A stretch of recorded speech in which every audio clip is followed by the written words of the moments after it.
طارق بن زیاد نے بھی استعمال کیا تھا، جس کو ہم اردو میں کہتے ہیں کشتیاں جلا دینا، انگریزی میں اس کو ڈو اور ڈائی بھی کہا جاتا ہے۔ یہ بیسیکلی ہے کیا کہ آپ نے اپنے پاس کوئی سیکنڈ آپشن نہیں رکھنا، آپ کا بس ایک ہی آپشن ہے آپ کے پاس کامیابی کا، اور وہ ہے کہ آپ نے اس کو حاصل کر کے رہنا ہے، آپ کے پاس کوئی سیکنڈ آپشن نہیں ہے۔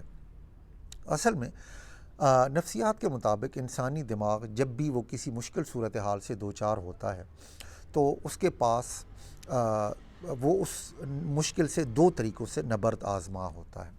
پہلا طریقہ ہم اس کو کہتے ہیں فائٹ موڈ، اور دوسرا طریقہ ہم اس کو کہتے ہیں فلائٹ موڈ۔ یعنی ایک مشکل اچانک آپ کے اوپر آ گئی، اچانک آپ کے سامنے ایک سانپ آ گیا، تو اب آپ کے پاس دو طریقے ہیں، یا تو آپ اس سانپ کو مارنے کے لیے دوڑیں گے جس کو ہم فائٹ موڈ کہہ رہے ہیں، یا پھر یہ ہے کہ آپ اس سانپ سے دور بھاگیں گے کہ کہیں وہ آپ کو نقصان نہ پہنچا جائے، جس کو ہم فلائٹ موڈ کہہ رہے ہیں۔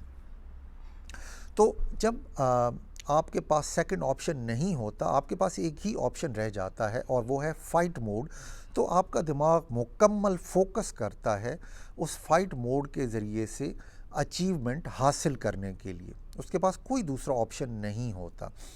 اور جب دماغ مکمل طور پر صرف کامیابی کے اوپر فوکس کرتا ہے تو پھر کامیابی کے حصول اور اس کی خواہش میں بس جو گیپ ہے وہ صرف وقت کا گیپ ہے، وہ کامیابی آپ کو حاصل ہو کے رہنی ہے، it is just matter of time کہ وہ کب حاصل ہوگی۔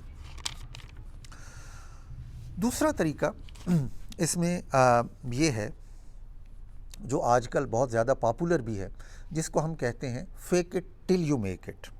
یہ بہت سادہ ہے کہ اگر آپ کسی فیلڈ میں اپنے آپ کو کامیاب دیکھنا چاہتے ہیں تو آج سے اپنے آپ کو کامیاب سمجھ لیں اور اسی طرح سے سارے کام کریں کہ جیسے آپ ہیں۔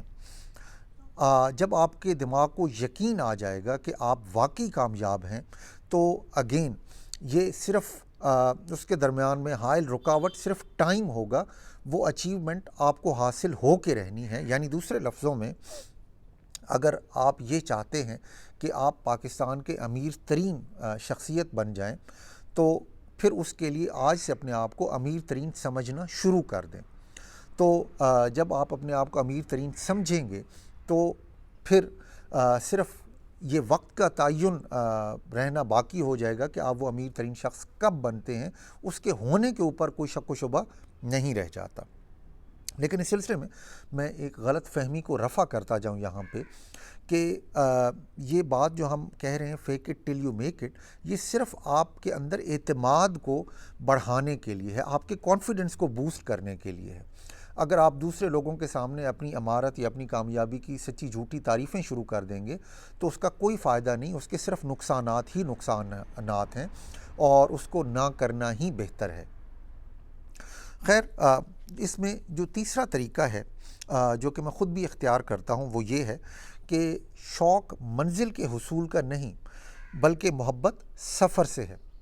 علامہ اقبال رحمۃ اللہ علیہ کا ایک شعر ہے، ہر لحظہ نیا شوق، نیا طور، نئی تجلی، اللہ کرے مرحلہ شوق نہ ہوتے۔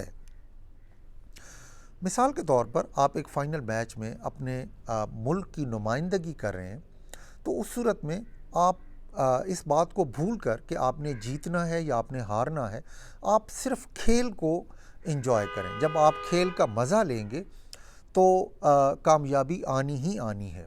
جب آپ اس کو انجوائے کریں گے کھیل کو، اس سفر کو، تو پھر کامیابی اس کا ایک بائی پروڈکٹ ہے۔ تو آپ کا فوکس صرف ایک چیز کے اوپر ہونا چاہیے، اور وہ یہ ہے کہ آپ نے جو سفر ہے، اور یہ زندگی کے تمام معاملات کے اوپر لاگو ہوتا ہے، کہ آپ اس سفر کا مزہ لیں۔ جب آپ اس سفر میں انجوائے کریں گے، جب آپ اس کا مزہ لیں گے تو کامیابی نے آنا ہی آنا ہے، اس بات میں کوئی شک و شبہ نہیں ہے۔ اور ویسے جب آپ سفر انجوائے کر رہے ہوں تو پھر منزل کی خواہش کسے ہوگی؟ لیکن خیر، یہ بس اتنا ہی آسان ہے کہ کامیابی اس کام میں ڈھونڈو جو کرنا آپ کو نہایت ہی مرغوب ہو۔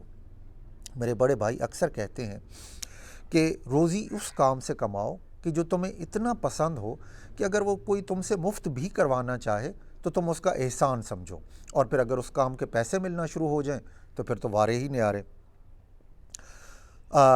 آج کے لیے بس اتنا ہی۔ اپنا خیال رکھیے گا۔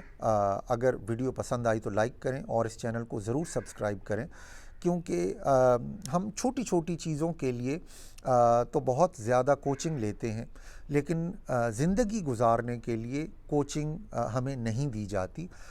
چنانچہ اس چینل میں ہم آپ کو لائف کا وہ کوڈ کریک کرنا سکھا رہے ہیں کہ جس کے بعد کامیابی کا حصول آپ کے لیے نہایت آسان ہو جاتا ہے، یا ایٹ لیسٹ آپ کو اس فارمولے کا پتہ چل جاتا ہے کہ جس کے ذریعے سے آپ نے کامیابی حاصل کرنی ہے۔ میں ابھی تک کے لیے اپنے تمام دوستوں کا نہایت مشکور ہوں کہ جنہوں نے بہت محبتوں سے نوازا مجھے، اپنی اسی طرح سے محبتیں اور اپنے لائکس شامل حال رکھیے گا۔ میں نہایت شکر گزار ہوں، اس کے باوجود کہ ابھی جو میری لیٹسٹ ویڈیوز ہیں میں ان کو پروموٹ نہیں کر رہا، میں واٹس ایپ پہ بھی کسی کے ساتھ شیئر نہیں کر رہا، لیکن اس کے باوجود جو ان کی ویورشپ ہے وہ آرگینکلی یوٹیوب کے اندر ہی مسلسل بڑھتی جا رہی ہے، تو اس کے لیے میں آپ کا نہایت شکر گزار ہوں۔ ہمارے ساتھ رہیے گا، انشاءاللہ اگلی قسط میں کسی مزید دلچسپ ٹاپک کے ساتھ آپ سے ملاقات ہوگی۔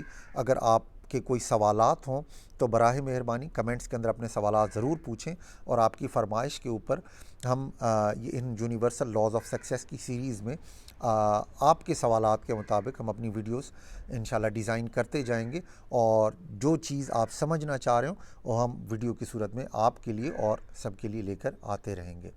اپنا خیال رکھیے گا۔ اللہ حافظ۔ فی امان اللہ۔